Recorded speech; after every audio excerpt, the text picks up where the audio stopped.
Tidak ada kata yang patut kita ucapkan di malam hari ini selain rasa syukur kita kepada Allah Subhanahu wa taala atas segala karunia nikmat yang telah Allah berikan kepada kita.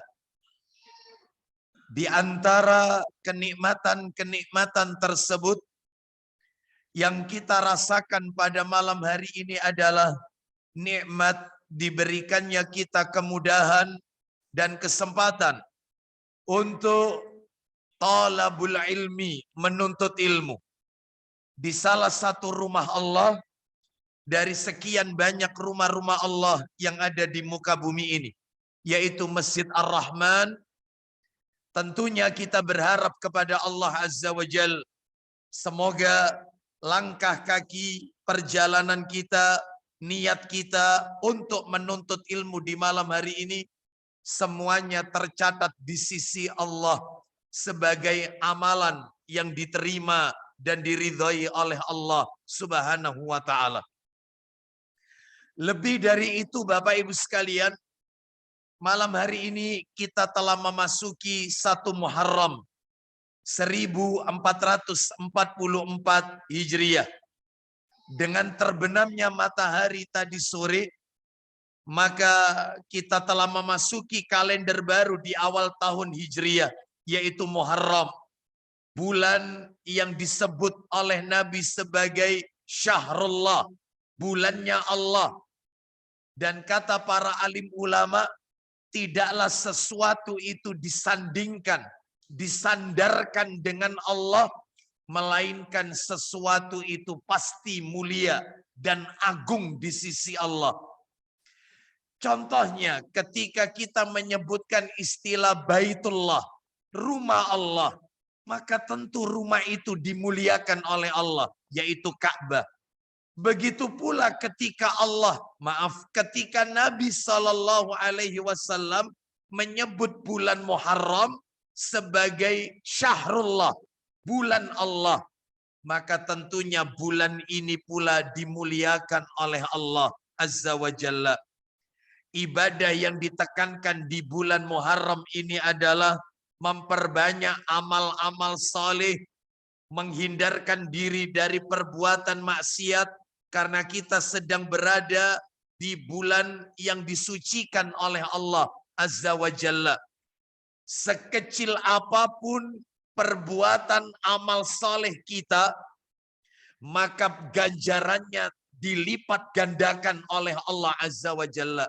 Begitu pula sebaliknya, sekecil apapun dosa yang kita lakukan di bulan haram, bulan yang disucikan oleh Allah, yang diawali dengan Zulqa'dah, Zulhijjah, Muharram, dan Rajab, maka di 4 bulan tersebut sekecil apapun dosa yang kita lakukan tetap dianggap besar oleh Allah Azza wa Jal. Semoga Allah ampuni semua dosa-dosa kita. Dan tentunya amalan yang lain yang Nabi ajarkan adalah yaitu memperbanyak puasa sunnah. Karena Nabi menyebutkan dalam riwayatnya yang sahih, sebaik-baik puasa setelah Ramadan, seutama-utama puasa setelah Ramadan adalah puasa sunnah di bulan Muharram. Oleh karena itu perbanyaklah puasa sunnah di bulan Muharram. Dan yang ditekankan adalah yaitu puasa Asyura di tanggal 10 Muharram atau puasa Saum Asyura. Dan tentunya kita tambahkan sehari sebelumnya, yaitu Saum Tasu'a, puasa di tanggal 9 Muharram dan 10 Muharram. Jika kita lihat di kalender kita, maka bertepatan dengan 7 dan 8 Agustus 2022 Masehi. Mudah-mudahan kita semua dimudahkan oleh Allah untuk mengoptimalkan ibadah di bulan yang dimuliakan oleh Allah Azza wa Jalla. Dan tentunya doa yang Nabi ajarkan ketika memasuki bulan baru, bulan Hijriah, bulan sabit yang baru, adalah doa yang diriwayatkan oleh Tirmidzi dalam sunannya. Kalau tidak salah di nomor 3451. Doa itu berbunyi, Allahumma ahlilhu alaina bil yumni wal iman. Ya Allah, tampakkanlah bulan sabit itu kepadaku dengan penuh keberkahan dan keimanan. Wassalamati wal Islam, dengan keselamatan dan Islam. Rabbi wa rabbukallah, Rabbku dan Rabbmu, wahai bulan sabit, adalah Allah. Inilah doa yang Nabi ajarkan bersumber dari riwayat yang sahih. Adapun doa awal tahun, doa akhir tahun, yang sebagian kaum muslimin beramai-ramai membacanya pada malam hari ini, maka tentunya ini semua tidak bersumber dari dalil yang sahih. Mudah-mudahan Allah jadikan kita orang-orang yang istiqamah dengan menetapi, yaitu mengikuti petunjuk Al-Quran dan Sunnah Nabi Sallallahu Alaihi Wasallam. Bapak Ibu kaum muslimin dan muslimah, Majelis Ta'lim Ashabul Hijrah sedati mengaji rahimani wa rahimakumullah. Malam hari ini kita akan lanjutkan pembahasan kita sebagaimana biasa. Semestinya kajian kita berada di Jumat pekan yang keempat. Namun qadarullah satu dan lain hal sehingga kajian kita Jumat keempat pekan yang lalu kami uzur, sehingga Majelis Ta'lim Ashabul Hijrah memberikan kelonggaran waktu kepada kami untuk menyampaikan kajian pada malam hari ini, Jumat pekan yang kelima. Baik Bapak Ibu sekalian, bahasan kita adalah kitab yang ditulis oleh Syekh Khalid Al-Husainan, hafizahullah ta'ala, kitab yang berjudul Aktsaru min alfi sunnatin fil yaumi wal lailah, yang sudah diterjemahkan ke dalam bahasa Indonesia, lebih dari 1000 amalan sunnah dalam sehari semalam. Dan menurut catatan saya, kita sudah berada pada sunnah ketika adzan dan iqamah. Sunnah dalam adzan dan iqamah. Baik, Bapak Ibu sekalian, rahimani wa rahimakumullah, karena materinya panjang tentang adzan dan iqamah ini, maka supaya mudah untuk mempelajarinya, materinya kami buat dalam bentuk tanya jawab. Pertanyaan jawaban, pertanyaan jawaban. Makanya saya sudah janjikan kepada Bapak Ibu pada kajian bulan yang lalu terakhir, kalau materi kita ini tuntas, maka seperti biasa materi ini akan kami share melalui bentuk file PDF kepada Ustadz Ramdhani. Nah, hafizahullah ta'ala, jadi beliau nanti akan membagikan itu kepada jamaah, bisa dikopi dan diperbanyak. Jadi nanti bentuknya kayak begini Bapak Ibu, seperti yang saya contohkan di tangan saya ini. Jadi ada kolom nomor, kolom pertanyaan, kolom jawaban. Ada pertanyaan, ada jawaban, berikut dengan dalil-dalilnya di catatan kakinya. Jadi karena memang panjang ini, yaitu terkait adzan dan iqamah, tidak kurang dari 30 pertanyaan dan tentunya jawabannya panjang-panjang. Ya. Baik, terakhir masih ingat sampai pada pertanyaan yang keberapa?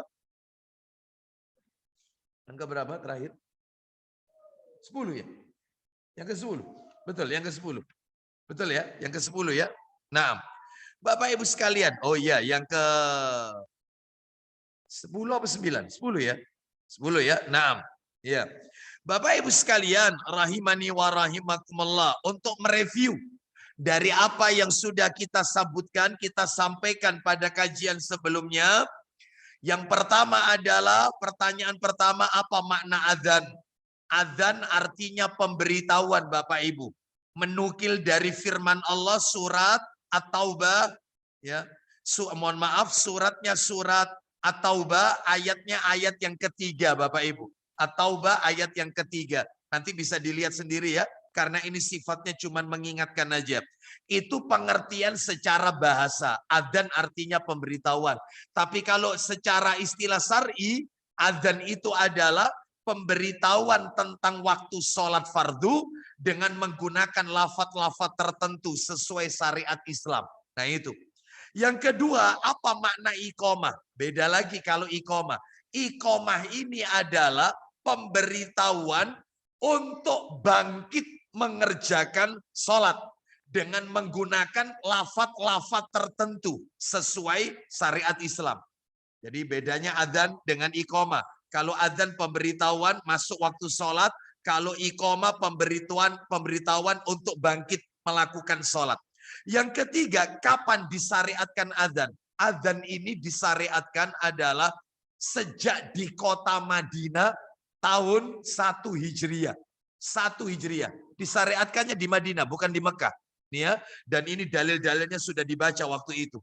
Yang keempat, apa syariat adzan? Apakah syariat adzan Allah sebutkan dalam Al-Quran? Ya, ada ternyata. Allah sebutkan syariat adzan ada di Quran.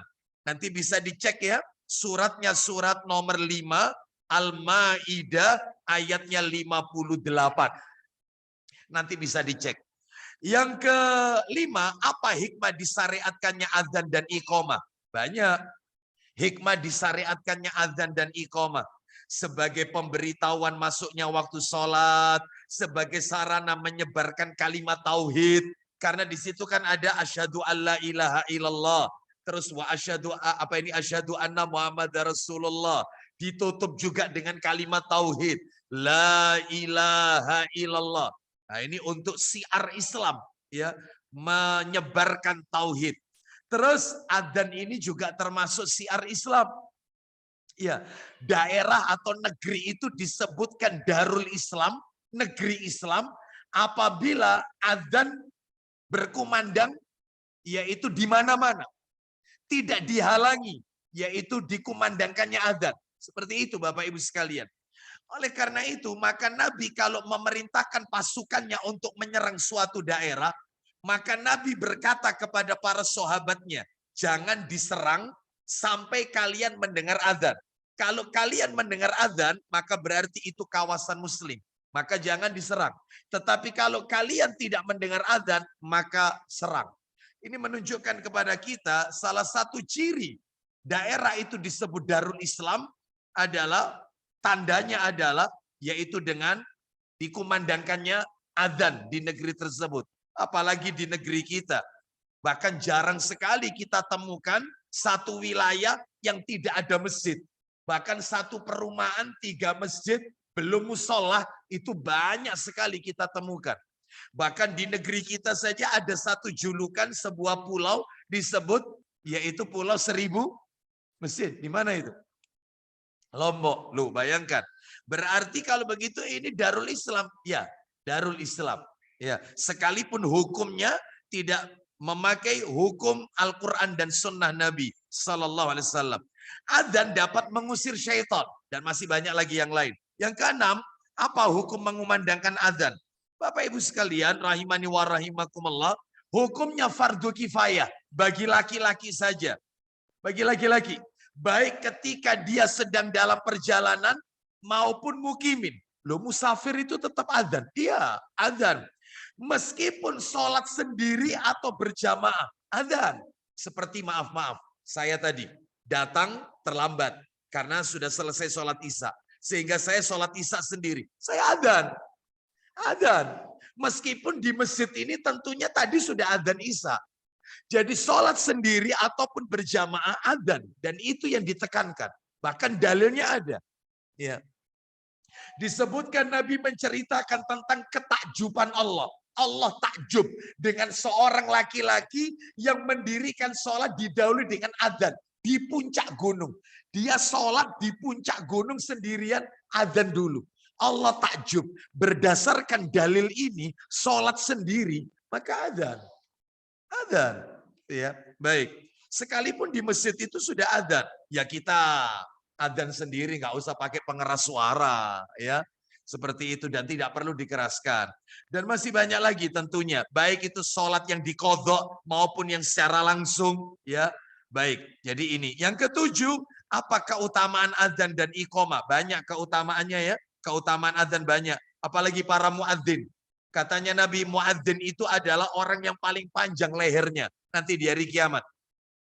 Paling panjang lehernya. Apa kata para alim ulama? Yang dimaksud muadzin itu paling panjang lehernya.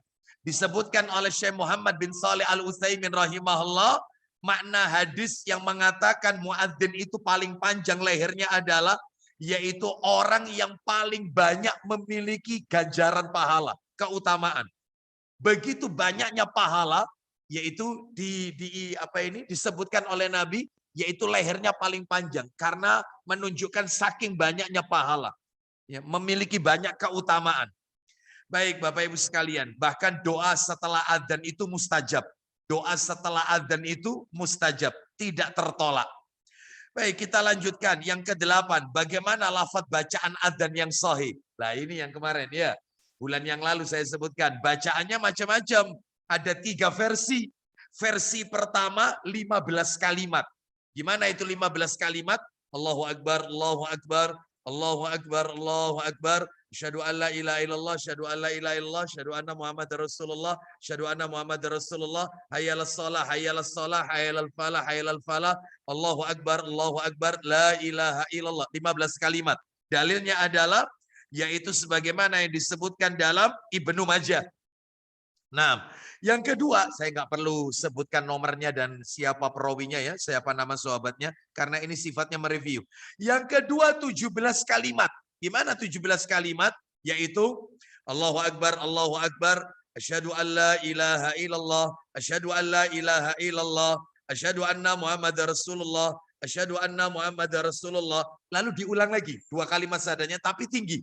Asyhadu an la ilaha illallah, asyhadu an la ilaha illallah, asyhadu anna Muhammadar Rasulullah, asyhadu anna Muhammadar Rasulullah, hayyalas shalah, hayyalas shalah, hayyalal falah, hayyalal falah, Allahu Akbar, la ilaha illallah. 17 kalimat. Riwayatnya Muslim, nomornya 379. Yang terakhir 19 kalimat. 19 kalimat. Gimana?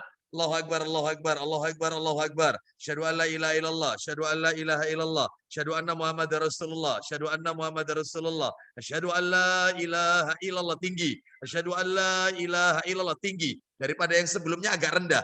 Asyhadu anna Muhammadar Rasulullah, asyhadu anna Muhammadar Rasulullah, hayyalas shalah, hayyalas salah, hayyalal falah, hayyalal falah. Allahu Akbar, la ilaha illallah. Riwayatnya Ibnu Majah, nomor 587 dari sahabat Abu Mahdhurah radhiyallahu an. Baik. Jadi semua ada dalilnya.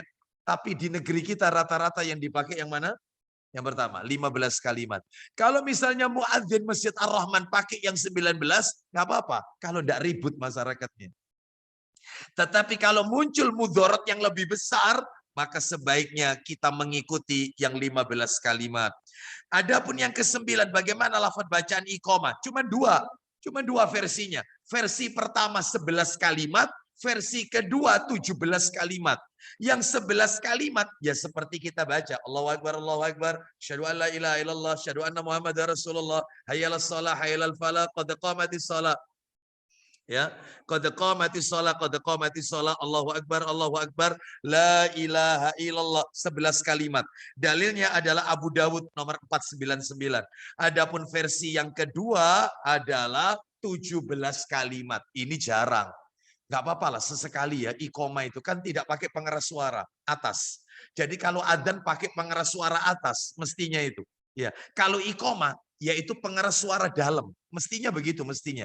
Karena hanya untuk mengingatkan orang yang di masjid waktunya bangkit untuk mengerjakan sholat. Kalau adzan menunjukkan masuknya waktu sholat, pakai mic atas, sound atas, nih ya, speaker atas. Kalau iqamah, bawa mestinya di dalam aja. 17 kalimat itu gimana? Ini boleh dipraktekkan. Allahu Akbar, Allahu Akbar, Allahu Akbar, Allahu Akbar. Asyhadu an la ilaha illallah, asyhadu an la ilaha illallah, asyhadu anna Muhammadar Rasulullah, asyhadu anna Muhammadar Rasulullah, hayyalas shalah, hayyalas salah, hayyalal falah, hayyalal falah. qad qamatis shalah, qad qamatis shalah, Allahu akbar, la ilaha illallah. 17. Riwayatnya adalah Ibnu Majah nomor 588. Allahu alam. 10. Apa syarat sahnya adzan? Apa syarat sahnya adzan? Ya syaratnya yang pertama niat, dilakukan jika telah masuk waktu sholat. Nah itu ya. Kecuali jika ada adzan pertama pada waktu sholat subuh. Kalau sholat subuh ada 2 adzan, maka tentunya adzan yang pertama biasanya 1 jam sebelumnya. Adapun adzan yang kedua masuknya waktu sholat subuh, fajar shadiq. Yang ketiga wajib menggunakan bahasa Arab, nggak boleh selain bahasa Arab. Ini syarat yang ketiga, nggak boleh Allah maha besar, Allah maha besar. Ya, marilah sholat, nggak boleh, harus bahasa Arab. Yang keempat, tidak boleh merubah makna. Misalnya dengan memanjangkan huruf ba, ya, memanjangkan huruf ba pada kalimat takbir sehingga bunyinya itu bukan Allahu Akbar, bukan, tapi ba-nya karena dipanjangkan Allahu Akbar, Allahu Akbar. Ba-nya dipanjangin. Itu artinya bukan Allah Maha Besar. Allah itu beduk. Allah itu beduk. Beda sedikit. Makanya hati-hati. Ya, dan seperti ini. Ha. Bukan ha. Hayya alas shalah. Bukan hayya. Bukan ha. Ya, seperti itu. Ya, beda sedikit merubah. Waduh, salah arti. Ya, makanya harus tahu dalam hal ini. Dan tentunya ini ya belajar taksin, makhrajul huruf kan gitu ya. Yang kelima, wajib tertib, urut, nggak boleh dilompati. Ya, sesuai sunnah Nabi. Yang keenam, tidak boleh mualah. Apa mualah? Mualah itu terlalu lama senggangnya. Allahu Akbar, Allahu Akbar. Lama. Lama, pokoknya lama ya. Allah, wah nggak boleh. Ini namanya mualah. Nggak boleh. Terlalu lama jaraknya, senggangnya terlalu lama. Nggak boleh. Yang ketujuh, mengeraskan suara. Baik untuk adzan diri sendiri atau jamaah yang sudah hadir. Seperti itu, sunnahnya begitu. Yang kedelapan, dilakukan dengan satu muadzin. Loh maksudnya apa? Maksudnya jika muadzin sedang adzan, lalu di tengah-tengah ia pingsan atau meninggal, maka orang yang menggantikannya tidak boleh meneruskan adzannya. Harus ngulang dari awal. Karena adzan itu satu. Nggak boleh diteruskan. Saya pernah kan cerita ini, saya pernah menemui seperti ini ya. Saya kajian di daerah Jerebeng gitu ya, khutbah Jumat. Sekarang masjidnya dipakai LDII. Nah itu pada waktu khutbah Jumat, setelah salam adzan dia. Pas asyhadu anna Muhammad Rasulullah. Betul itu. Asyhadu anna Muhammad Rasulullah. Jatuh blak gitu ya. Digantikan melanjutkan ayyalas shalah, salah, harus ulang lagi Allahu Akbar, dan orang ini meninggal, dibawa ke Anwar Medika, dapat berita meninggal. Ya mudah-mudahan husnul khotimah. Baik, jadi ini yang ke-10, yang ke-11. Nah ini sekarang ini yang 11 malam hari ini. 11, siapa yang layak mengumandangkan adzan dan iqamah? Yang layak siapa? Yang adzan ini. Yang layak Bapak Ibu sekalian ada 10 orang. Yang layak ini artinya 10 hal. Layak mengumandangkan adzan dan iqamah. 1, muslim, jelas. Muslim. Nah, sahih Muslim. Mohon maaf, itu ada di dalam hadis sahih Muslim. Artinya apa? Artinya orang-orang kafir amalnya tidak akan diterima oleh Allah Azza wa Jalla. Makanya yang mengumandangkan adzan syaratnya adalah dia harus seorang muslim. Nah, saya lanjutkan aja ya. Yang kedua, usianya mumayyiz sekalipun belum balik. Mumayyiz itu Bapak Ibu, usia di mana dia sudah membedakan mana yang benar, mana yang salah. Kalau diajak berbicara, sudah cakap cara menjawabnya. Usia berapa itu? Usianya 7 atau 8 tahun. Makanya kalau ada seorang imam, anak umur 7 tahun, meskipun belum khitan, sholatnya sah. Sah. Belum sunat ini, belum khitan ya. Khitan, belum khitan. Tapi usia 7 tahun, usia 8 tahun. Maka dalam hal ini sah sholatnya. Termasuk muadzin, anak-anak. Usia berapa, Dek? 7 tahun. Tetapi yang kurang dari itu, maka dia bukan mumayyiz. Dia termasuk kategori anak kecil. Makanya Nabi aja menyuruh untuk membawa anak ke masjid. Itu ada aturan main. Ketika sholat berjamaah loh ya. Sholat berjamaah ini maksudnya. Kata Nabi, murus sobiya. Murus sobiya bis sholat. Idza balagha sab'a sinin.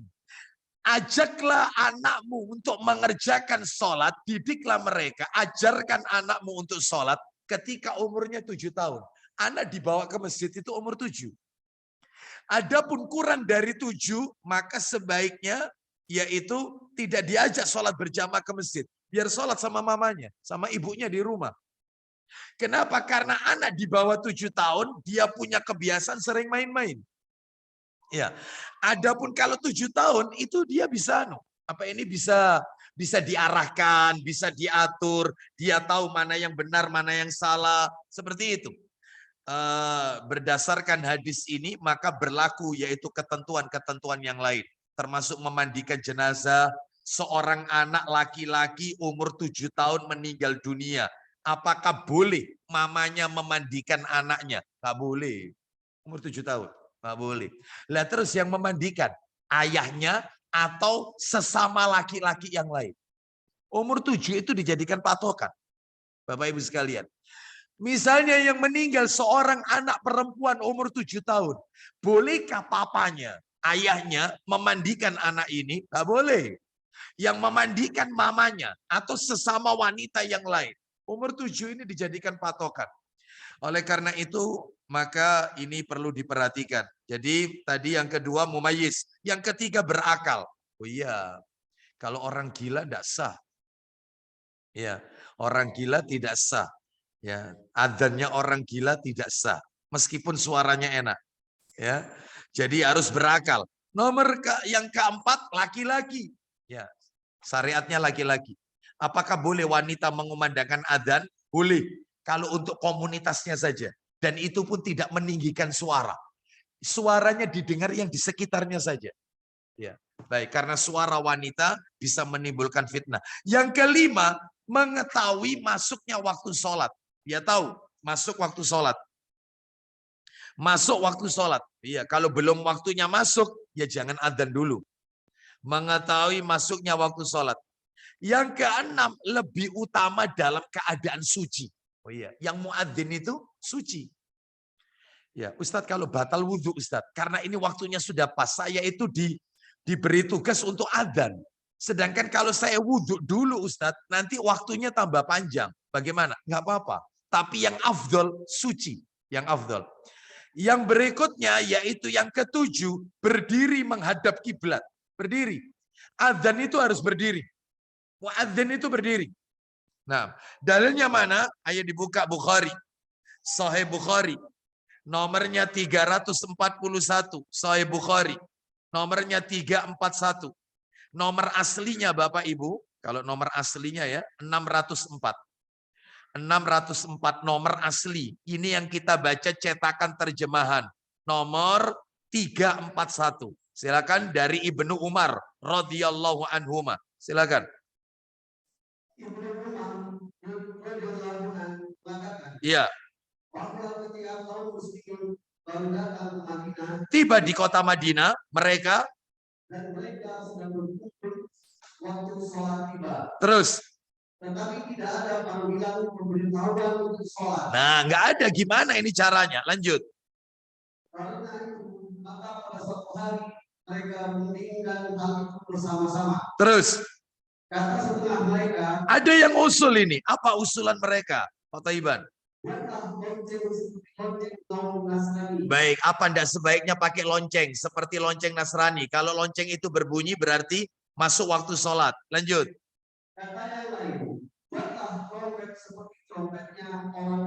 Nah, bagaimana kalau pakai trompet aja seperti Yahudi? Kalau terdengar suara itu berarti sudah masuk waktu sholat. Lanjut. Kenapa tidak disuruh saja seorang laki-laki panggil sholat? Loh, laki-laki ya, bukan perempuan. Kenapa tidak kalian suruh saja seorang laki-laki untuk mengumandangkan panggilan sholat? Terus apa jawaban Rasulullah? Silakan. Hai Bilal. Nah, ini poinnya. Hai Bilal, bangkitlah. Berdiri. Lanjut. Baik. Wahai Bilal, bangkit dan serukanlah panggilan sholat. Ya Bilal, fanadi bis sholat. Nah itu ya.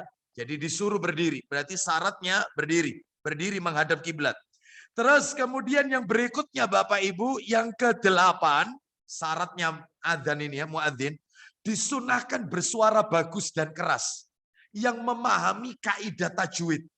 Harus paham kaidah tajwid. Suara bagus dan keras dengan tetap memahami kaidah-kaidah tajwid. Jangan sampai merubah makna ketika menyebutkannya itu. Ya, baik. Bapak Ibu sekalian, rahimani wa rahimakumullah. Ya, ini yang nomor 8. Yang ke-9, disunahkan memasukkan 2 jari dalam 2 telinganya. 2 jari dalam 2 telinganya seraya menoleh ke kanan dan ke kiri ketika adzan. Hayya 'alas shalah ke kanan, hayya 'alal falah ke kiri. Nah, memasukkan 2 jarinya ke dalam lubang telinganya. Itu sunnah. Ustadz kalau cuma 1 aja boleh. Boleh. Ya, sunnah itu. Ya, menutupkan atau memasukkan jarinya dalam 2 telinganya. Mana dalilnya? Ayo dibuka Ibnu Majah.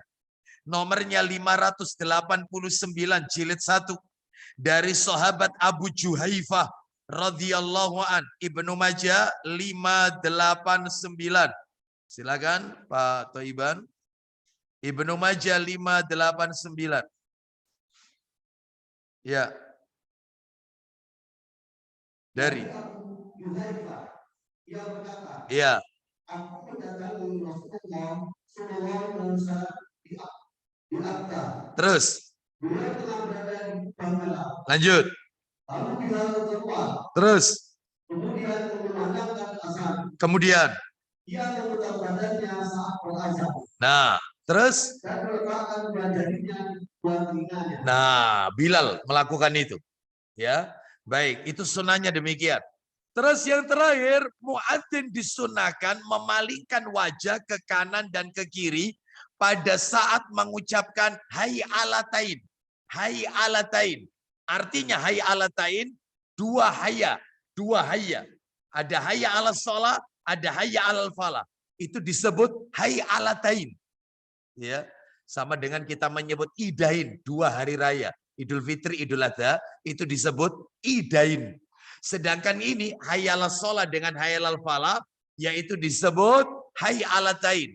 Ya sama dengan Bapak Ibu sekalian, surat apa Bapak Ibu? Yang disebut dengan muawidatain. Ayo, muawidatain. Surat apa dengan surat apa? Muawidatain. 2 surat memohon perlindungan kepada Allah, maksudnya begitu. Maka Al-Falaq dan An-Nas. Qul a'udzu birabbil falaq dan qul a'udzu birabbin nas. Tapi kalau bukan al-muawwidzatain, enggak pakai tain, hanya al-muawwidzat. Al-muawwidzat 3 surat. Al-Ikhlas, Al-Falaq, An-Nas. Tapi kalau ada tain, yaitu berarti 2. Al-Falaq dan An-Nas. Begitu juga ini. Hayy alatain. 2 hayya. Ada hayya alas shalah, ada hayya alal falah. Itu sambil noleh ke kanan dan ke kiri. Mana dalilnya? Sahih Muslim. Sahih Muslim. Minta tolong nomornya dibuka.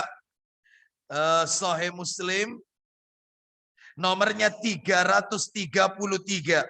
333.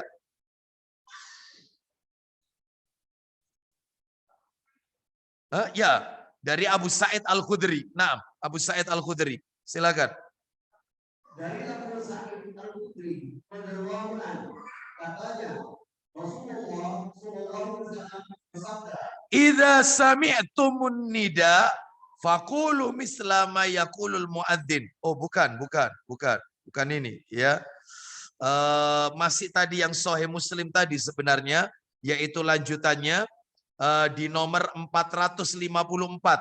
Coba dibuka 454 dari Abu Juhaifah yang tadi, Sahih Muslim. Baik, kita lanjutkan aja Bapak Ibu sekalian. Ya, kita lanjutkan nomor 12. Apa yang disunahkan bagi orang yang mendengarkan azan? Lah ini. Panjenengan kalau mendengar azan, apa yang harus panjenengan lakukan? Ada 5. Diingat-ingat ya. Kita kalau mendengarkan azan, itu yang harus kita lakukan 5. Apa itu? 1. Yang pertama ini. Yang pertama, mengucapkan sebagaimana yang diucapkan muadzin. Muadzin mengucapkan apa, kita yang mendengar juga kita mengucapkan. Allahu Akbar, Allahu Akbar, Allahu Akbar, Allahu Akbar. Begitu nanti hayya 'alas shalah, la haula wala quwata illa billah. Terakhir, la ilaha illallah, la ilaha illallah. Tirukan apa yang dibaca muadzin. Dalilnya di mana? Dalilnya ada di dalam Sahih Muslim. Yang barusan tadi, yang keliru tadi, 333. 333 Abu Sa'id Al-Khudri yang sempat dibaca oleh Pak Thoiban tadi, awal-awalnya. Kita dengarkan. Nabi sallallahu alaihi wasallam bersabda, "Idza sami'tumun nida faqulu misla ma yaqulul muadzin." Silakan, 333. Silakan. Dari Abu Sa'id Al-Khudri radhiyallahu anhu, katanya Rasulullah SAW bersabda. Apa isi sabdanya?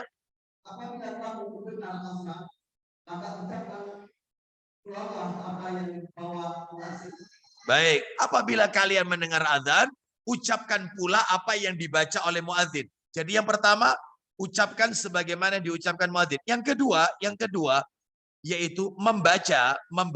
Lah ini harus dihafalkan ini. Membaca setelah adzan nih. Setelah adzan membaca asyhadu alla ilaha illallah wahdahu la syarikalah. Ya. Wa asyhadu anna Muhammadan abduhu wa rasuluh. Itu. Terus disambung. Raditu billahi rabba wabil islami dina. Ya, boleh. Tetapi yang benar kalau setelah adzan itu raditu billahi rabba wabi Muhammadin rasula wabil islami dina. Jadi agak sedikit beda dengan zikir pagi petang. Kalau zikir pagi petang yang dibaca 3 kali itu raditu billahi rabba wabil islami dina wabi Muhammadin sallallahu alaihi wasallam nabiyya, kan 3 kali. Ini tidak. Setelah adzan raditu billahi rabba wabi Muhammadin rasula wabil islami dina. Itu setelah asyhadu alla ilaha illallah wahdahu la syarikalah wa asyhadu anna Muhammadan abduhu wa rasuluh. Nah, itu.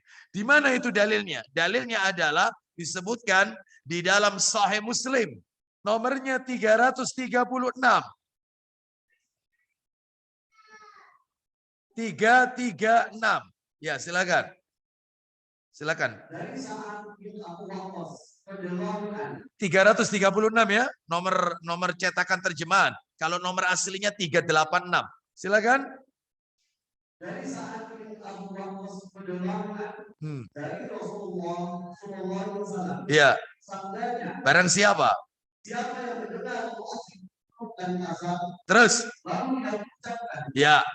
Asyhadu an la ilaha illallah. Terus. Wa asyhadu la syarika. Wahdahu la syarikalah. Wa asyhadu anna Muhammadan abduhu wa rasuluh. Terus. Raditu billahi rabba. Terus. Wa bi Muhammadin rasulullah. Nah itu terus. Wa bil islami dina. Maka lanjut. Aku mengaku tidak ada roh selain Allah. Terus. Kemudian. Tidak ada sekutu baginya. Terus. Dan bahwa Muhammad hambanya. Terus. Kemudian. Aku suka Allah menjadi Rabb. Aku ridho. Terus. Muhammad sebagai Rasul. Lanjut. Dan Islam jadi agama. Siapa yang mengucapkan kalimat itu Pak Thoiban? Lanjut. Maka ampuni Allah dosa-dosanya. Allah ampuni semua dosa-dosanya. Tadi ya, jadi yang kedua, yang pertama menirukan muadzin. Yang kedua setelah la ilaha illallah, silakan dibaca. Asyhadu an la ilaha illallah wahdahu la syarikalah wa asyhadu anna Muhammadan abduhu wa rasuluh. Raditu billahi robba wa bi Muhammadin rasulah wa bil islami dina. Allah ampuni dosa-dosa kita. Yang ketiga, kan ada 5 yang harus kita lakukan kalau dengar adzan. Yang ketiga, yaitu membaca sholawat kepada Nabi. Bersolawat. Allahumma sholli ala Muhammad. Jadi setelah raditu itu, raditu billahi robba wa bi Muhammadin rasulah wa bil islami dina, langsung Allahumma sholli ala Muhammad wa ala ali Muhammad kama sholaita ala Ibrahim sampai innaka hamidum majid. Seperti bacaan sholawat yang kita baca ketika kita sholat. Disebut dengan sholawat Ibrahimiyah. Karena menyebutkan Nabi Ibrahim. Adapun selain sholawat ini, entah sholawat Nariyah, entah sholawat Munji'ah, sholawat Fatih, dan seterusnya, tidak bersumber dari hadis Nabi yang sahih. Nah, yang Nabi ajarkan cuma sholawat Ibrahimiyah. Meskipun versinya beda-beda. Ada yang Allahumma sholli ala Muhammad wa ala ali Muhammad kama sholaita ala Ibrahim wa ala ali Ibrahim innaka hamidum majid. Allahumma barik ala Muhammad wa ala ali Muhammad kama barakta ala Ibrahim wa ala ali Ibrahim innaka hamidum majid. Innaka hamidum majidnya 2. Ada yang innaka hamidum majidnya sekali di terakhir. Ada yang tambahan fil alamina innaka hamidum majid. Ada lagi yang bacaannya, lah ini yang lebih bagus ini. Lah tolong ini ditumbuh suburkan, yaitu riwayat Abu Dawud. Ya, ini ditekankan ini. Apa itu? Allahumma sholli ala Muhammad wa azwajihi wa dzurriyyatihi kama sholaita ala ali Ibrahim wa barik ala Muhammad wa azwajihi wa dzurriyyatihi kama barakta ala ali Ibrahim innaka hamidum majid. Ya Allah, berikanlah rahmat kepada Nabi Muhammad, istri-istrinya dan anak keturunannya sebagaimana Engkau memberikan rahmat kepada Nabi Ibrahim dan keturunannya. Kepada keluarga Ibrahim. Berikan barokah kepada Nabi Muhammad, istri-istrinya. Jadi mendoakan Ummul Mukminin. Didoakan sama anak keturunannya. Seperti itu, ya. Jadi beda-beda versinya tapi intinya sama. Baik, adapun sholawat selain itu tidak diajarkan Nabi. Jadi intinya baca sholawat. Mana dalilnya? Mana dalil? Setelah adzan itu yang nomor 3 tadi baca sholawat. Dalilnya adalah Sahih Muslim nomor 334. Pak Thaiban, berdekatan nomornya ya, 334. 334. Kalau tadi kan 333, ini 334. Ya, silakan. Dari Abdullah bin Amr bin As mendengarkan, Iya. katanya, yang dengar Rasulullah SAW bersabda. Nah ini kata Nabi SAW. Apa kata Nabi? Idza sami'tumul muadzina faqulu misla ma yaqul summa sallu alayya fa innahu man shalla alayya salatan sallallahu alaihi biha asyran. Silakan. Apabila kamu mendengar muadzin menyerukan azan, Maka ucapkan ulama apa yang dibaca muadzin. itu yang nomor 1 tadi. Terus kemudian Bacalah sholawat. nah itu nanti yang nomor 3 ini. Yang nomor 2 yang asyhadu Allah tadi. Ini yang nomor 3, baca sholawat dulu. Baca sholawat. Terus lanjut. Karena sesungguhnya orang yang bersolawat dan Allah memberi berkat kepadanya 1000 kali. Loh, siapa yang mengucapkan sholawat kepadaku sekali, maka Allah akan bersolawat untuk orang itu 10 kali. Ustadz, yang dimaksud Allah bersolawat itu apa? Maka ulama beda pendapat. Ada sebagian ulama, nanti tak tunjukkan yang roji ya. Ini sebagian ulama mengatakan kalau sholawat itu datangnya dari Allah, itu maksudnya Allah memberi rahmat. Kalau sholawat itu datangnya dari malaikat, maksudnya didoakan ampunan. Menukil ayat, innallaha wa malaikatahu yusalluna 'alan nabi, sesungguhnya Allah dan para malaikat-malaikatnya bersolawat untuk Nabi. Allah bersolawat untuk Nabi, malaikat bersolawat untuk Nabi. Maksudnya Allah ngasih rahmat, malaikat memohonkan ampun. Maaf, definisi ini kurang tepat ternyata. Karena ternyata sholawat ini lebih tinggi dari rahmat. Loh, lebih tinggi. Iya. Sholawat lebih tinggi daripada rahmat. Lah terus maksudnya Allah kalau bersolawat itu apa? Ayo kita dengarkan bukti yang menunjukkan sholawat itu lebih tinggi levelnya daripada rahmatnya Allah. Lu mana dalilnya? Al-Baqarah. Yuk kita dengarkan firman Allah Ta'ala. Kita dengarkan murotalnya. Allah Ta'ala berfirman surat Al-Baqarah ayatnya 155 Bapak Ibu.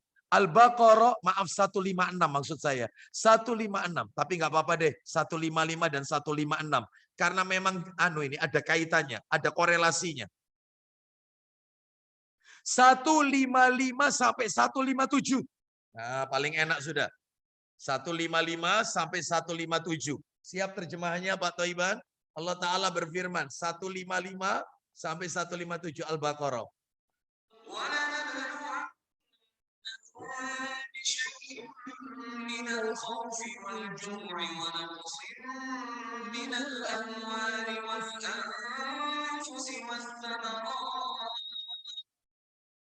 وبشر الصابرين 156.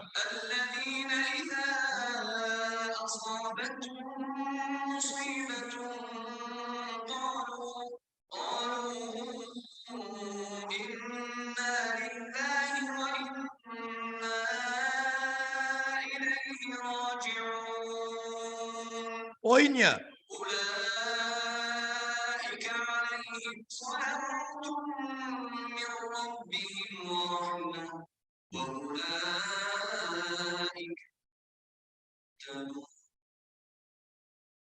jelas sekali. Sholawat didulukan daripada rahmat. Ayatnya. Bukan rahmat dulu baru sholawat. Kita dengarkan 155 tentang macam-macam ujian. Ayo silakan.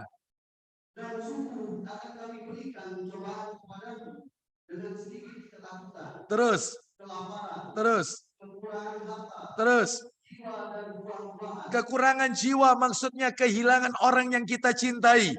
Kekurangan buah-buahan, gagal panen. Dan seterusnya. Lanjut. Dan berikanlah berita gembira kepada orang-orang yang sabar. Lanjut 156-nya. Yaitu. Orang-orang yang apabila musibah, apa yang mereka baca? mereka mengucapkan Kalimat istirja. Apa kalimat itu istirja? Inna lillahi wa inna ilaihi raji'un. Artinya, sesungguhnya kami milik Allah dan kepadanya kami kembali. Lanjut. 157. Mereka itulah yang mendapat keberkatan yang sempurna dan rahmat dari Tuhan.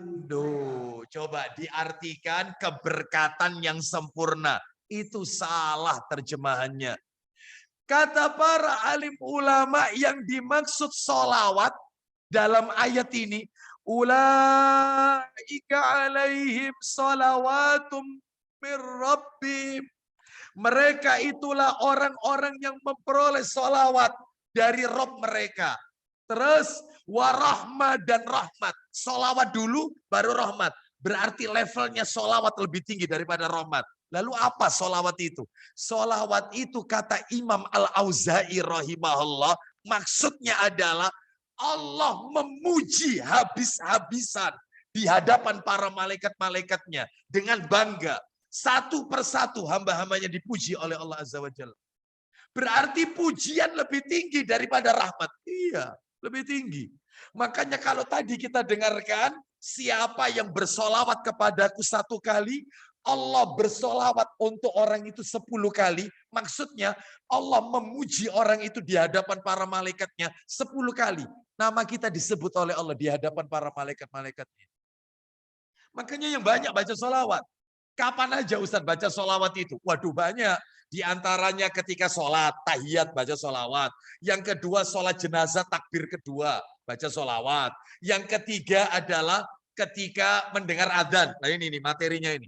Setelah adzan itu baca solawat. Yang keempat masuk masjid keluar masjid.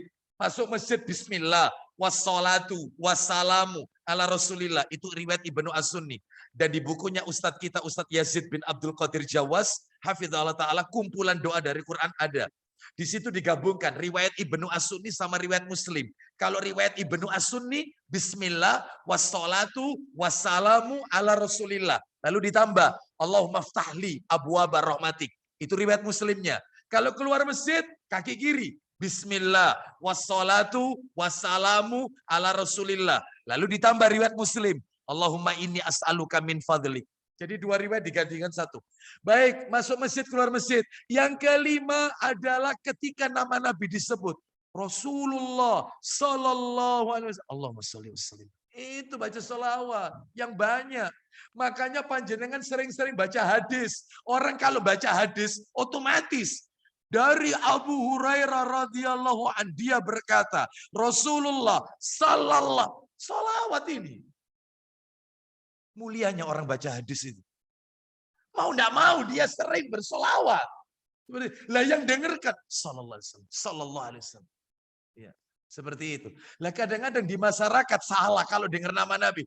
Ya, Sayyidina Muhammad sallallahu alaihi wasallam, sallu ala Nabi. Loh kok malah nyuruh orang bersolawat? Bapak Ibu tahu artinya sallu ala Nabi. Bersolawatlah kalian kepada Nabi. Loh panjenengan itu baca, jangan nyuruh orang. Ya. Sallu ala Nabi, solawat atas Nabi. Salah. Bapak Ibu sekalian kembali. Jadi banyak sekali ketika tertimpa musibah. Riwayatnya adalah riwayat Tirmidzi. Orang kalau kena musibah, masalah apapun, kata Nabi baca sholawat. Allah akan berikan way out, jalan keluar. Makanya saya kalau ditanya oleh jamaah, nggak bosen jawaban saya. Yaitu, Ustadz anak saya mau ujian, gimana Ustadz ya yang saya baca apa Ustadz ya? Ustadz suami saya ini mau buka usaha baru Ustadz setelah resign dari perusahaan. Apa Ustadz ya amalannya ya Ustadz? Selalu jawabannya satu, sholawat yang banyak. Sampai mau nikah lagi baca sholawat. Insya Allah hajatnya dipenuhi oleh Allah Azza wa Jalla. Ini ibu-ibu ngurui gak kena Ustaz. Enggak Bu, ini ngurui sunnah. Ya saya itu kan ngurui bagus, sunnah. Baik, Bapak Ibu sekalian rahimani wa rahimakumullah. Dan masih banyak lagi Bapak Ibu sekalian. Ya, termasuk membaca sholawat ketika berdoa. Inna du'a mauqufun baina sama'i wal ard. Doa itu berhenti antara langit dan bumi. Sampai orang itu baca sholawat. Baru diterima doanya. Duh, baca sholawat. Jadi perbanyak baca sholawat. Karena Allah akan semakin banyak bersolawat kepada kita. Maksudnya memuji kita. Contoh Bapak Ibu, masalah sholat ini, sholat jamaah ini, sholat berjamaah. Apa kata Nabi? Dalam hadis riwayat Sahih Targhib wa Tarhib jilid 1 itu. Apa kata Nabi?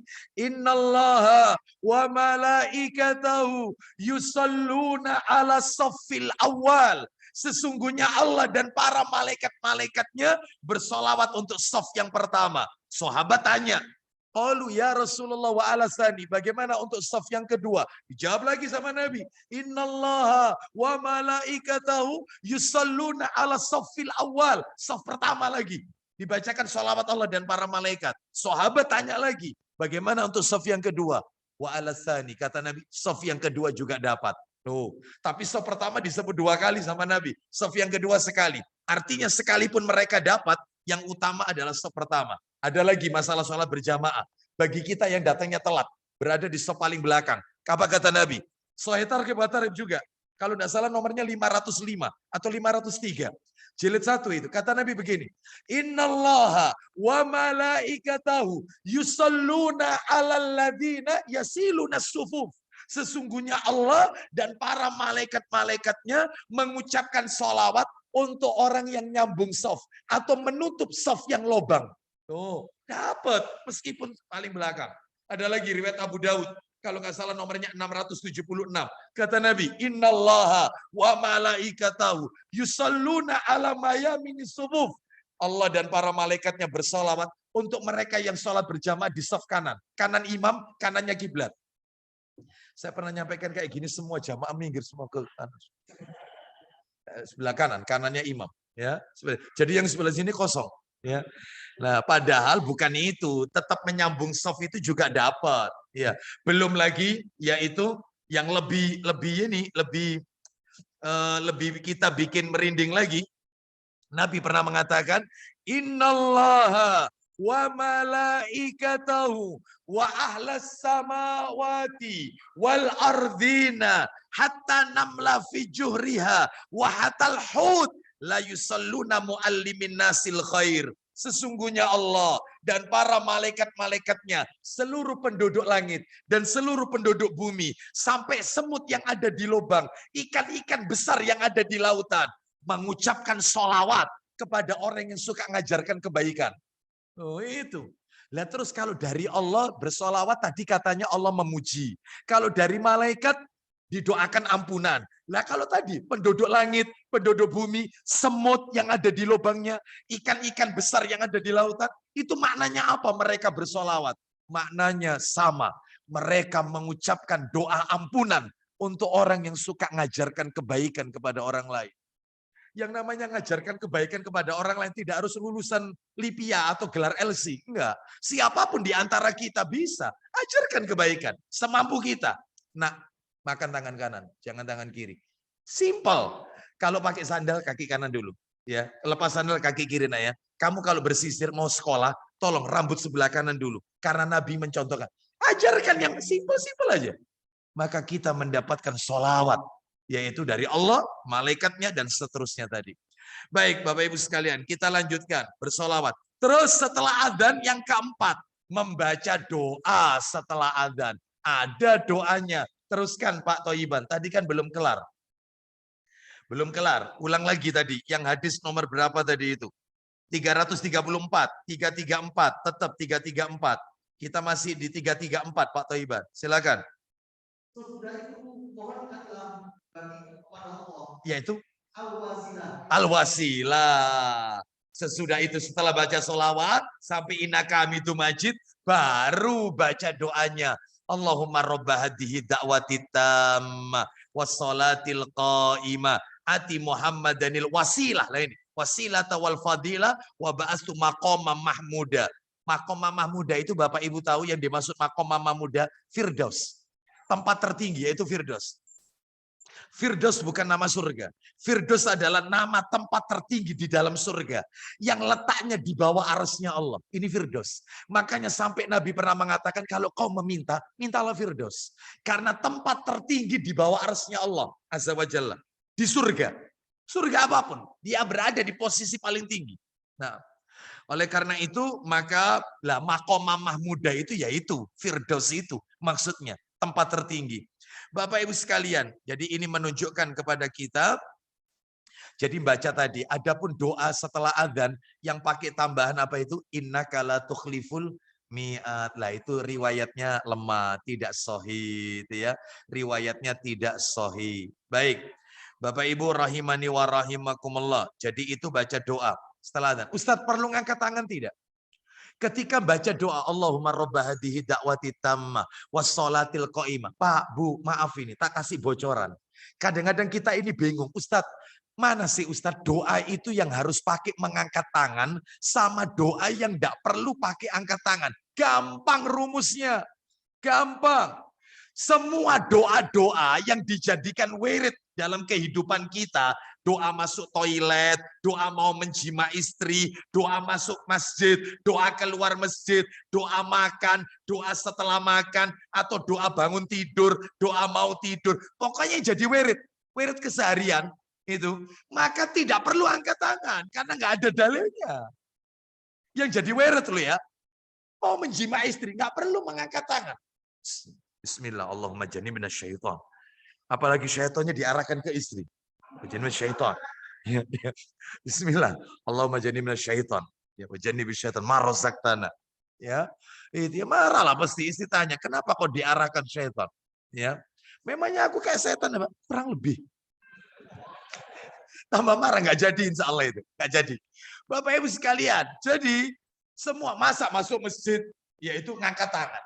Ya, bismillah, wassalatu wassalamu ala rasulillah, Allahumma ftahli. Nggak perlu, termasuk setelah adzan. Itu wirid itu. Setelah adzan ada doa, kan gitu. Maka semua doa yang dijadikan wirid keseharian, tidak perlu angkat tangan.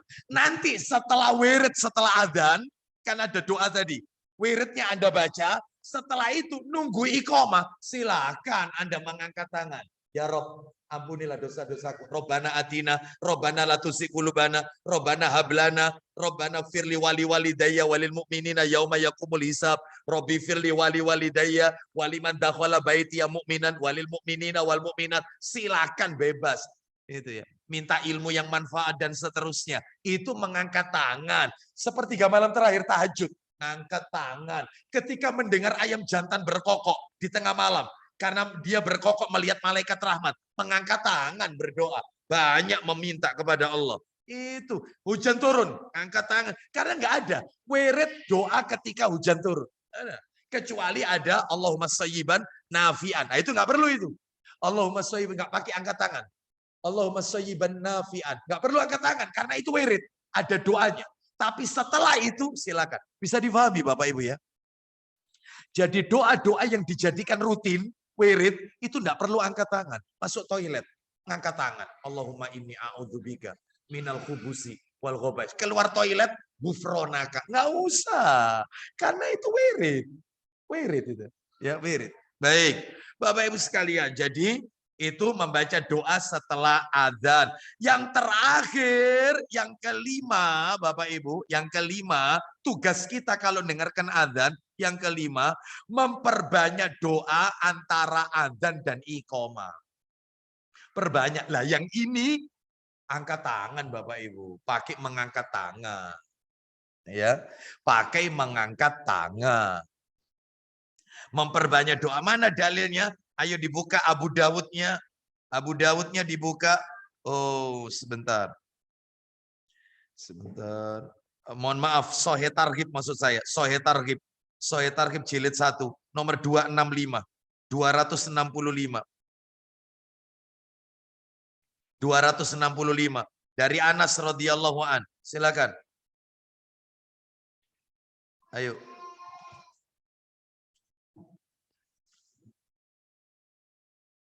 Silakan. Dari Anas bin Malik radhiyallahu anhu bahwa Rasulullah sallallahu alaihi wasallam bersabda, Apa isi sabdanya? doa antara azan dan iqamah tidak ditolak. Loh, doa antara adzan dan iqamah tidak ditolak. Itu. Bukan hanya itu Bapak Ibu. Saya tadi sampaikan ketika khutbah Jumat itu di Masjid Al-Ihsan, Kepu Permai tadi, saya sampaikan, yaitu terbukanya pintu-pintu langit dan terkabulnya doa itu kemungkinan besar pasti diterima oleh Allah. Nabi sendiri yang mengatakan, kalau pintu-pintu langit sudah dibuka, maka peluang bagi doa tersebut dikabulkan itu besar, peluangnya besar. Di antaranya adalah setelah adzan. Itu, pintu langit. Dalilnya di mana? Ayo dibuka saat Pak Thaiban satu nomor lagi, yaitu 266. Sahih Targhib wa Tarhib nomor 266. Nabi SAW bersabda dari Sahal bin Sa'ad ya, sa'atani tuftahu fihima abwabus sama. Loh, pintu-pintu langit dibuka. Loh, memangnya langit itu punya pintu, Ustaz? Iya.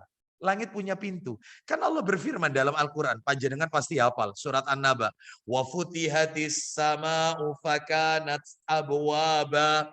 Dan apabila pintu-pintu langit sudah dibuka, setiap langit punya pintu. Ya, lanjut, ayo. Dari sahabat bin Sa'ad radhiyallahu anhu, Ya, dia berkata, iya.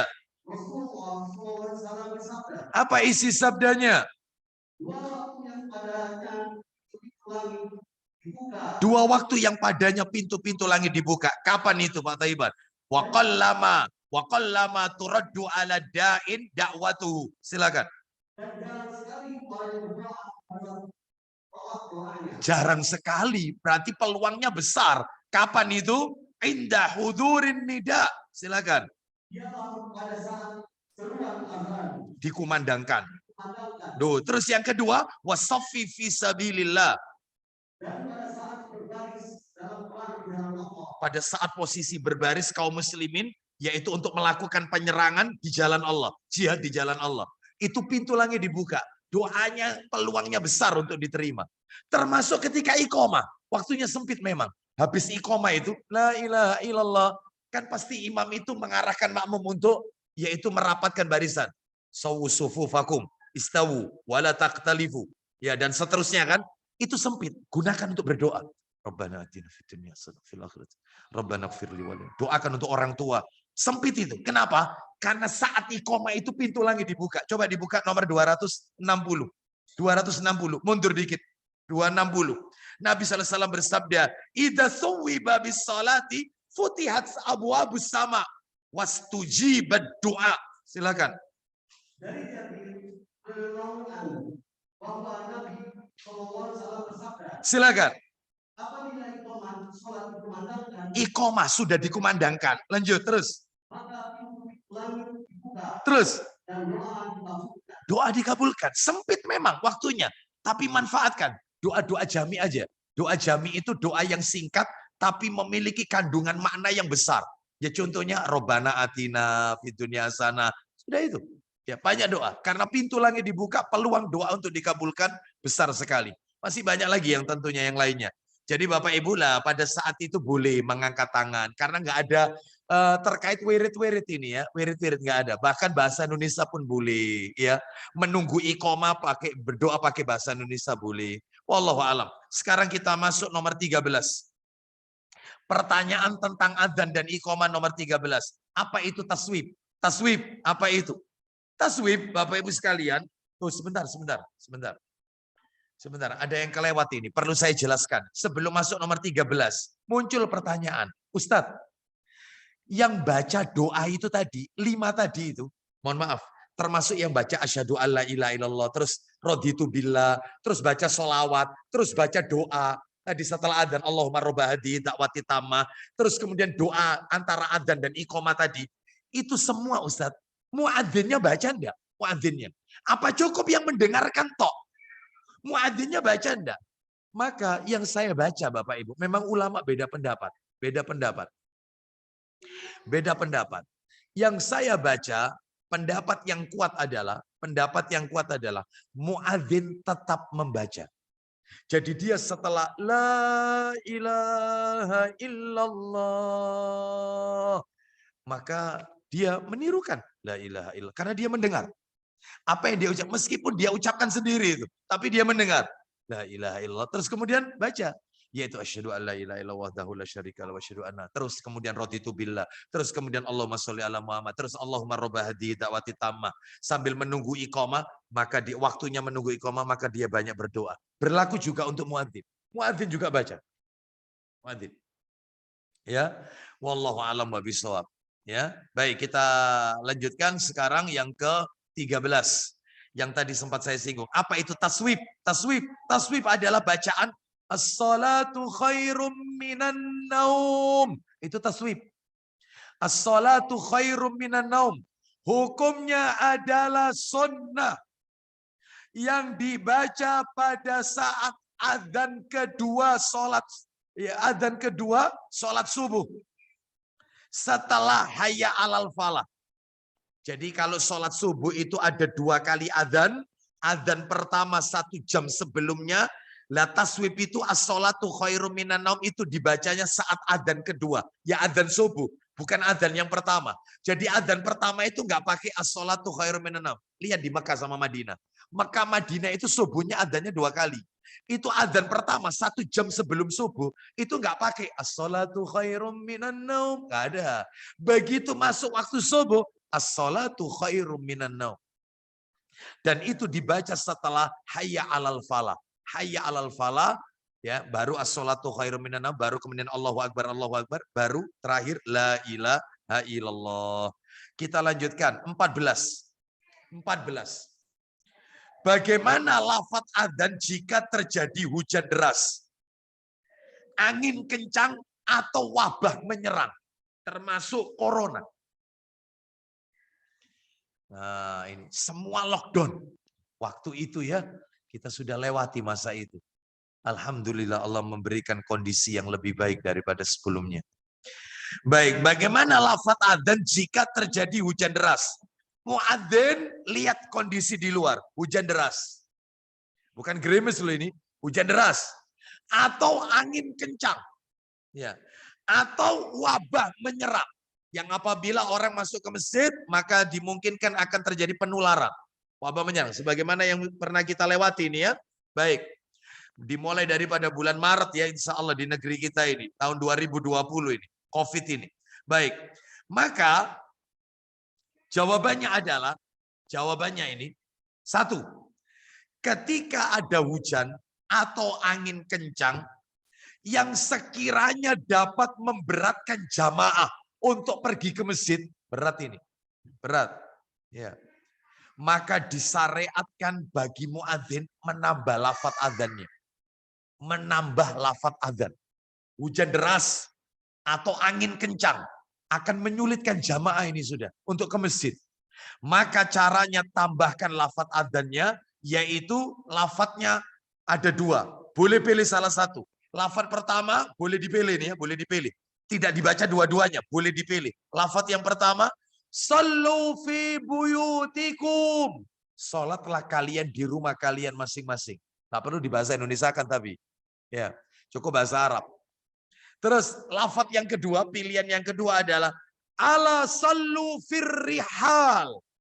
Ala sallu firrihal. Salatlah kalian di tempat kalian masing-masing. Di tempat kalian masing-masing. Kalau di kantor ya di kantor aja, jangan ke masjid. Maksudnya begitu. Kalau di rumah saja. Karena ini termasuk uzur. Uzur. Nah, ini yang pertama aja. Yang kedua, ucapan tadi, sallu fi buyutikum, atau ala sallu fi rihal, itu boleh diucapkan di salah satu dari 3 tempat. Nah, silakan mau dipilih yang mana? Salah satu dari 3 tempat. Semuanya ada dalilnya ini. Yang pertama, diucapkan setelah adzan sempurna. Jadi muadzin setelah la ilaha illallah, dia lihat kondisi di luar hujan deras, sallu fi buyutikum. Dibaca berapa kali? 2 kali. Sallu fi buyutikum. Boleh. Atau ala sallu firrihal. Itu orang kalau nggak taklim, opo maneh iki. Ya. Wis pokoknya masjid kelebon jenggot-jenggot iki wis aneh-aneh. Aneh-aneh wis pokoknya. Ya, malum ndak taklim, sabar. Ya, seperti itu, sabar. Ya, Bapak Ibu, mana dalilnya? Dalilnya adalah Sahih Muslim. Nomornya 653. Ayo Pak Toiban, minta tolong. Muslim 653, nomor aslinya 697. 697 Muslim. Kita dengarkan. Ayo silakan. Dari Nabi Shallallahu Alaihi katanya, pada suatu malam yang dingin dan berangin, Ibnu Umar azan bersolat. Lalu dia membaca, Allah sallu fi hal. Ya. Silakan sholat di tempat masing-masing. Terus. Setelah selesai azan, dia berkata. Nah, jadi itu diucapkan setelah selesai azan. Lalu kemudian dia melanjutkan perkataannya sampai di situ. Yang kedua, diucapkan di tengah azan sebagai pengganti hayyalas sholat. Hayyalas sholatnya dihilangkan. Hayyalas sholat termasuk yaitu kalau pandemi. Nah, itu ya, wabah. Ini saudara saya di sana di Bogor. Itu pada saat awal-awal pandemi ini dia bilang di tempat kita ini Bogor dan sekitarnya ini, ya Allah, adzan subuh, adzan zuhur, adzan asar itu nggak seperti biasanya. Yaitu kita dengarkan, loh memangnya apa? Pakai ditambah buyutikum, buyutikum. Oh ya, maksudnya sallu fi buyutikum karena lockdown. Orang nggak boleh ke masjid, tutup, lockdown. Itu muadzinnya, Masya Allah. Nah, itu benar itu. Yang seperti itu benar. Ya, jadi termasuk mengganti hayalas sholat. Jadi begitu, asyhadu anna Muhammad Rasulullah. Kan 2 kali ya. Asyhadu anna Muhammad Rasulullah. Mestinya kan hayalas sholat. Ini enggak. Sallu fi buyutikum. Sallu fi buyutikum. Baru kemudian hayya alal falah. Nah itu. Hayalas sholatnya yang diganti. Kan hayalas sholat kan marilah sholat. Nah ini diganti. Sholatlah di rumah kalian masing-masing. Mana dalilnya? Dalil Sahih Muslim nomor 655. 655. 655. Nomor aslinya 699. Itu asli. Silakan. Dari mana itu dalilnya? Panjang itu. Ya, silakan. Dari Abdullah bin Abbas radhiyallahu anhu katanya, ketika hari hujan, dia memerintahkan kepada muazzinnya sesudah membaca asyhadu an la ilaha illallah, 2 kali, asyhadu anna Muhammadar Rasulullah, 2 kali, maka jangan baca hayya 'alas shalah. loh, jangan baca ayat sholat, tetapi Membaca sallu fi buyutikum. loh, gantinya ini. Yang ketiga, boleh dipilih. Anda mau pilih yang mana enaknya? Ya. Yang ketiga, boleh juga diucapkan setelah hayyalas sholat dan hayyalal falah. Sebelum la ilaha illallah. Sebelum takbir Allahu Akbar. Hayyalas sholat 2 kali ya. Hayyalal falah 2 kali. Baru kemudian sallu fi buyutikum 2 kali. Sallu fi buyutikum. Allahu Akbar, Allahu Akbar. Baru la ilaha illallah. Setelah itu, mana dalilnya? An-Nasai. Enggak ada di sini ya. An-Nasai. Nomornya 652. An-Nasai. Nanti bisa dicek. Dalam kitab Sunan An-Nasai. 15 sekarang pertanyaan. Yang ke-15. Apakah ketika safar dan ketika terlewat waktu sholat tetap disyariatkan azan? Apakah ketika safar bepergian dan ketika waktu sholat telah lewat, tetap disyariatkan adzan? Orang itu harus adzan? Jawabannya iya. Jawabannya iya. Meskipun musafir, Anda sholat di kereta, jamak qashar, misalnya, maka sholat, yaitu 2 rakaat zuhur, 2 rakaat untuk asar. Sebelumnya adzan dulu. Setelah adzan iqamah. Setelah iqamah zuhur 2 rakaat. Setelah itu iqamah lagi asar 2 rakaat. Begitu. Ya, jadi tetap ada adzan. Seperti itu, sekalipun tidak dikeraskan. Dalilnya mana? Dalilnya Sahih Muslim. Nomornya 641. Nanti bisa dicek sendiri ya. Kita lewati aja ya. 16. Apakah ada adzan bagi orang yang sholat sendirian? Jawabannya apa, Pak? Bu? Ada. Dalilnya mana? Dalilnya adalah hadis Abu Dawud. Abu Dawud ada, Bu, Bapak ya. Coba minta tolong dibukakan Abu Dawud nomor 1203. 1203 dari Uqbah bin Amir radhiyallahu an. 1203. 1203 Abu Dawud. Ya, baik. Dari Uqbah bin Amir radhiyallahu an. Dia berkata, Nabi sallallahu alaihi wasallam bersabda, "Ya'jabu rabbukum min ra'i ghanami fi ra'sin." Silakan. Au kama qala Nabi sallallahu alaihi wasallam. Silakan. Dari Uqbah bin Amir radhiyallahu anhu yang berkata, ya, saya pernah mendengar Rasulullah sallallahu alaihi wasallam bersabda, isinya. Tuhanmu kagum terhadap seorang kami. Ulang lagi. Rob kalian. Silakan. Rob kalian kagum terhadap seorang kami yang sedang memandangkan seruan sholat di atas puncak bukit. Loh, perhatikan Bapak Ibu sekalian. Rob kalian kagum terhadap seseorang yang mengumandangkan sholat adzan di atas bukit. Kemudian dia sholat. Sendirian ini. Allah itu kagum. Berarti sholat sendirian. Itu ya tetap adzan. Adzan. Ya. Terus 17. Adakah adzan bagi kaum wanita? Adzan bagi kaum wanita? Jawabannya kata para alim ulama, adzan dan iqamah diperbolehkan bagi wanita dengan syarat. Apa syaratnya?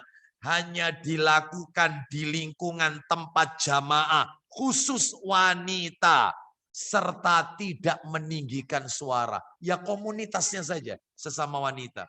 Wallahu a'lam. Ini dalilnya ada di dalam riwayat Ibnu Abi Syaibah. 18. Apakah saat sholat Idul Fitri dan Idul Adha juga dikumandangkan adzan? Ada enggak?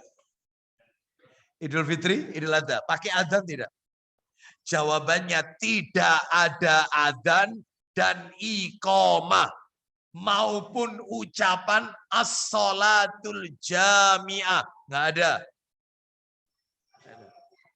Bapak Ibu harus tahu, ucapan as-sholatul jami'ah, as-sholatu jami'ah itu dibaca saat sholat gerhana. Sholat Idul Fitri, Idul Adha tidak disyariatkan supaya maksudnya orang-orang itu berdiri, sholat mau dimulai karena nggak pakai adzan ini soalnya dan tidak ada iqamah, maka nggak perlu mengucapkan. Langsung aja caranya imam mengumumkan istawu wala takhtalifu sawu wasudul khalal dan seterusnya sawu sufufakum, maka semuanya pasti pada tahu bahasanya sholat akan didirikan. Itu saja Bapak Ibu. Dalilnya di mana? Idul Fitri, Idul Adha tidak ada adzan. Dalilnya Sahih Muslim nomornya 836. Muslim 836. Nomor aslinya 887. 887. Baik. Ya.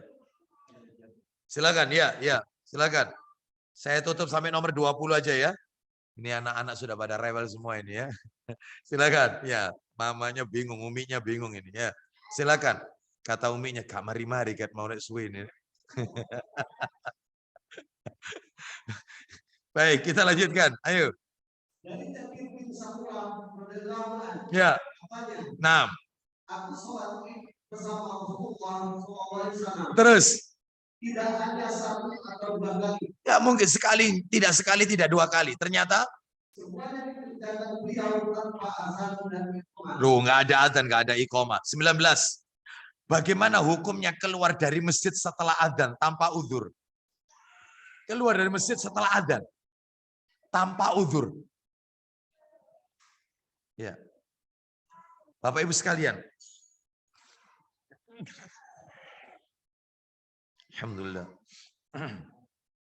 Yahdikumullah yuslimbalakum. Baik, kita lanjutkan. Bagaimana keluar masjid? Contoh ini, contoh. Ketika dengar adzan, ini belum iqamah ini, adzan. Ternyata panjenengan membaca di grup, yaitu WA, ada kajian di masjid lain. Anda sholat subuh di Ar-Rahman, Prim Kopal ini, Juanda. Anda baca, loh setelah subuh, ada ustadz kita, Ustadz Kibar, nyampaikan kajian. Misalnya ini yang dekat ya Masjid Darussalam, Wisma Tropodo misalnya. Waduh, ini kalau saya sholat di sini, apalagi iqomahnya masih lama, waduh, belum nanti parkirnya di sana, mungkin penuh. Wah, ini harus buru-buru ke sana. Dia keluarin. Setelah adzan Nabi ya, dia keluar. Atau misalnya ada berita, ada yang sakit. Atau dia harus nerima telepon dan seterusnya. Maka kata para alim ulama, sebelum saya sebutkan fatwa ulama, maka kita baca dulu dalilnya. Coba dibuka dalilnya. Dalilnya adalah yaitu dalam Abu Dawud nomor 536 jilid 1. Abu Dawud nomor 536. Abu Dawud dari Abu Sya'sa. Sya'sa. Agak sulit bacanya itu ya. Ya, 536. Abu Dawud 536. Abu Dawud. Yaitu dari Abu Sya'sa. Sya'sa. Ya. Kalau punya anak dikasih nama ini aja. Ya, silakan. Dari Abu Sya'sa. 6. Dia berkata, ya. Kami pernah berada di masjid bersama Abu Hurairah. Terus. Lalu ada seorang laki-laki keluar ketika muadzin telah memadakan azan sholat asar. Nah, keluar dia setelah adzan asar itu keluar. Maka Abu Hurairah berkata, ya. Marilah, sungguh orang itu telah berbagai Abu Qasim. Yaitu Rasulullah SAW. Orang ini telah durhaka dengan Rasulullah SAW. Durhaka ini. Kata para alim ulama Bapak Ibu. Maka perbuatan ini tidak boleh. Dia dibenarkan, ada syaratnya. Dibenarkan, keluar dari masjid, itu dibenarkan. Asalkan ketika dia sampai di masjid yang akan dia tuju itu, dia masih mendapati Al-Fatihahnya imam. Rakaat pertama imam. Rakaat pertama imam. Tapi kalau dia tidak mendapati sudah tuntas, haram. Nggak boleh. Jadi dia harus bisa memastikan sampai di sana itu masih sholat. Artinya mendapati rakaat pertama. Takbiratul ihramnya imam. Maksud saya, takbiratul ihramnya imam. Dia mendapati. Nah itu. Ini syarat pertama. Yang kedua, yang dia lakukan itu tidak dicontoh oleh orang lain. Sehingga orang lain mengklaim Bahwasannya, loh kalau begitu setelah adzan itu ternyata boleh, yaitu keluar dari masjid.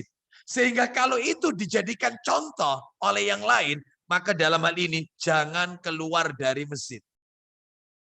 Kecuali karena udzur syar'i, buang hajat, memperbarui air wudhu, misalnya wudhunya batal, ya, atau mungkin menerima sesuatu dari keluarganya dan seterusnya, seperti itu. Tanpa dia yaitu artinya dia tetap kembali ke masjid itu. Dia pulang ke rumah ada berita sesuatu, lalu dia tetap kembali ke masjid itu. Nggak apa-apa kalau tujuannya itu. Tapi kalau dia keluar dari masjid karena ada kepentingan dengan tidak ada niat untuk balik lagi, haram hukumnya, termasuk durhaka kepada Rasulullah SAW. Makanya hati-hati dalam hal ini ya.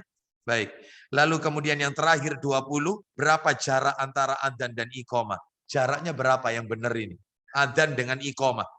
Bapak Ibu sekalian, berdasarkan perkataan para alim ulama, jarak antara adzan dan iqamah itu yang penting harus dipahami tiap takmir ini. Satu, gunakan untuk berikan kesempatan jamaah untuk persiapan menuju masjid berupa wudhu. Jadi kasih kesempatan jamaah yang lain yang rumahnya jauh lalu datang ke masjid dan juga mereka mungkin wudhu. Ini yang pertama. Yang kedua, sholat sunnah, berikan kesempatan. Waktunya tidak dibatasi. Silakan terserah, tiap-tiap masjid punya ketetapan masing-masing. Yang ketiga, berikan kesempatan mereka untuk berdoa, doa antara adzan dan iqamah. Ya, jangan setelah adzan langsung dikumandangkan iqamah. Kecuali kalau memang terkondisikan. Contoh, kajian ba'da maghrib sampai isya diskores, dengarkan adzan. Habis adzan kajian lanjut terus. Setelah kajian dilanjut, maka dalam hal ini langsung dikumandangkan iqamah, itu ya. Atau adzannya ditunda. Jadi setelah sholat maghrib kajian, adzan isya-nya yaitu nanti setelah kajian tuntas. Setelah adzan langsung iqamah. Gak apa-apa ini karena terkondisikan. Wallahu a'lam bishawab. Demikian Bapak Ibu sekalian yang bisa kami sampaikan. Semoga menjadi tambahan ilmu yang bermanfaat. Daripada nanti kita diprotes sama akhwat nanti ya karena terlalu malam. Saya tidak buka tanya jawab ini ya. Karena waktunya sudah pukul 9 ya. Baik, dan kita nanti juga besok masih banyak aktivitas yang harus kita kerjakan. Nah, demikian kami cukupkan. Semoga Allah meridhoi amal ibadah kita. Wassallallahu ala nabiyyina wa ala alihi washabihi wasallam. Subhanakallahumma wa bihamdika asyhadu an la ilaha illa anta astaghfiruka wa atubu ilaik. Wa akhiru da'wana anil hamdulillahi rabbil alamin. Assalamualaikum warahmatullahi wabarakatuh.